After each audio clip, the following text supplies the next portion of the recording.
Maganda at peaceful na campsite ba ang hanap mo? Na siguradong marerelax kayo ng pamilya o ng barkada mo? Tara na at dalhin mo na siya dito sa Heaven. Heaven Campsite mga bossing, baka kung ano-ano ang nasa isip nyo ha. Dahil sa halagang 5,000 talagang may enjoy mo na itong napakagandang lugar na to. Dahil kahit may kasama ka pang bagets talagang hindi ka may stress dito. Dito nga lang pala yan sa Heaven Campsite mga bossing. Kaya from Manila ay babiyahe nga pala tayo ngayon papunta sa Heaven Campsite sa may Magallanes, Cavite. Bago ang lahat mga bossing nagpapasalamat nga pala ako sa Passion Customs dahil meron na naman tayong bagong merch ng Passion Customs. Talagang napakagaganda at sobrang unique ng mga design. Sa mga gusto nga pala mag-order dyan ay ilalagay ko nga lang pala ang link sa baba para mas mabilis kayong maka-order at para mas makapamili kayo ng mga sobrang solid na design. Huwag kayong mag-alala mga bossing dahil kung gaano kaganda ang mga design nila ay ganun din kaganda ang quality ng bawat damit. Kitang-kita nyo naman mga bossing kung gaano kaganda yung Passion Customs na suot ko. Ano pang hinihintay mo? Tara, order ka na. So yun na nga mga boss at dumating na nga tayo dito sa Heaven Campsite dito sa Magallanes, Cavite. Sobrang aliwalas ng paligid mga bossing at wala talagang masyadong kapitbahay kaya talagang marerelax ka. Pagdating pa lang namin alam ko na talagang makakapagpahinga ako ng maayos at talagang matatanggal ang pagod ko nitong mga nakaraang linggo. Dahil sa ganitong lugar talagang siguradong secured ang pahinga mo. Bali ang rate nga pala nila dito guys ay 5,000 pesos for 22 hours. 10 to 20 packs na nga pala siya. Bali meron siyang dalawang malaking cabins para sa mga big families at meron din naman dalawang maliit na cabins para sa small family. Meron na ring tatlong tent. Kung sakali naman guys na medyo napadami kayo meron naman silang mga extra tent.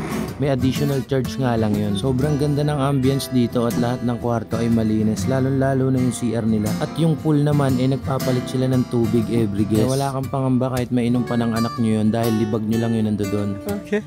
At ganito naman ka-relaxing ang makikita mo kapag sumapit na ang gabi. Pag nag-bonfire nga pala kayo mag-add lang kayo ng 250 pesos para nga pala dun sa mga kahoy na gagamitin. Meron nga pala silang mineral dyan na 70 pesos. Syempre magluluto kayo, meron din silang gas stove dyan na mag-add ka lang ng 150 pesos magagamit mo na siya sa buong stay nyo. Napaka-convenient talaga ng lugar mga bossing dahil talagang sarili mo na lang ang dadalin mo. At kahit mga anak nyo talagang mag-i-enjoy dahil meron din silang mga card games na pwedeng paglibangan ng mga bata. At halos 5 minutes lang bossing may convenience store na sa paligid. Sa mga gustong mag-book mga bossing ilalagay ko na lang din ang page nila dyan pero sa kasamaang palad ay fully book na sila ngayon buong December. Hanggang dito na lang mga boss, enjoy!